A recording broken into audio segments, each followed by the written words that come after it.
জয়গুরু। আজ আমাদের সৎসঙ্গ কেন্দ্র ভূপতিনগরের জন্য ছিল এক অত্যন্ত ঐতিহাসিক ও আনন্দের দিন। পরম পূজনীয়া শ্রী শ্রী বড়মার ১৩৩তম শুভ আবির্ভাব দিবস উপলক্ষে মেদিনীপুরের মাদাখালীর পালকি হলে আয়োজন করা হয়েছিল এক বিশেষ উৎসবের। উৎসবের আনন্দ কি আর একদিনে শুরু হয়? গতকাল রাত থেকেই কিন্তু সৎসঙ্গ কেন্দ্রের কর্মী ভাই বোনেরা আনাজ সবজি কেটে রান্নার ধুমধাম আয়োজন শুরু করে দিয়েছিলেন। কারণ আজকের দিনের মূল আকর্ষণই ছিল আনন্দবাজার।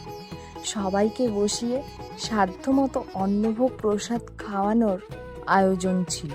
আর অন্যদিকে সারা রাত ধরে চলছিল পরমদয়াল ঠাকুরকে সুন্দর করে সাজিয়ে তোলার কাজ। অনুষ্ঠানটা হয়েছিল পালকি হলের ফার্স্ট ফ্লোরে।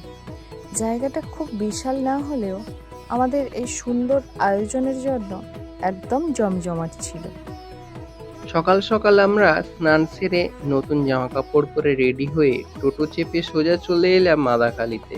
সেখান থেকে একটু হাঁটার পথে পালকি হল গিয়ে দেখি ততক্ষণে অনেকেই চলে এসেছেন।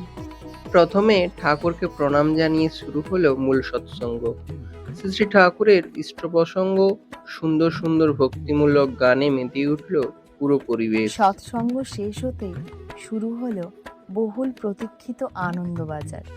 সারাদিনের ভক্তি আর আনন্দের পর সবাই মিলে বসে প্রসাদ গ্রহণের অনুভূতিই আলাদা। আজকের মেনুতে ছিল গরম ভাত, ডাল, আলু ভাজা, আলু কুমড়োর তরকারি আর আলু পটলের ঝোল।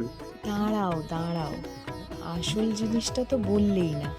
ঝোলের মধ্যে দু একটা ছোট ছোট পনিরের কুচিও ছিল, যা শুধু ভাগ্যবানদের প্লেটেই পড়েছে। হ্যাঁ, আমি বোধহয় একটু বেশি ভাগ্য নিয়ে এসেছিলাম।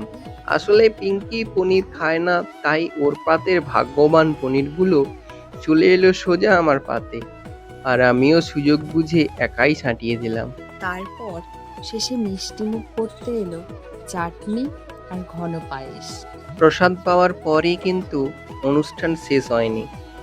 একদিকে খাওয়া দাওয়া চলছিল আর অন্যদিকে শুরু হয়ে গেল মাতৃ সম্মিলনের জোরদার তোড়জোড়। প্রার্থনার মাধ্যমে মাতৃ সম্মেলন শুরু হলো।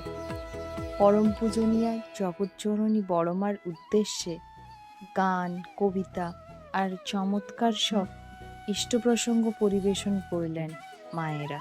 জয়ধ্বনি আর চরম আনন্দের মধ্য দিয়েই সমাপ্তি ঘটল আজকের এই অপূর্ব স্মরণীয় আয়োজনের। পরম দয়ালের কৃপায় আজকের দিনটা আমাদের স্মৃতিতে চিরকাল অমলিন হয়ে থাকবে। জয়গুরু।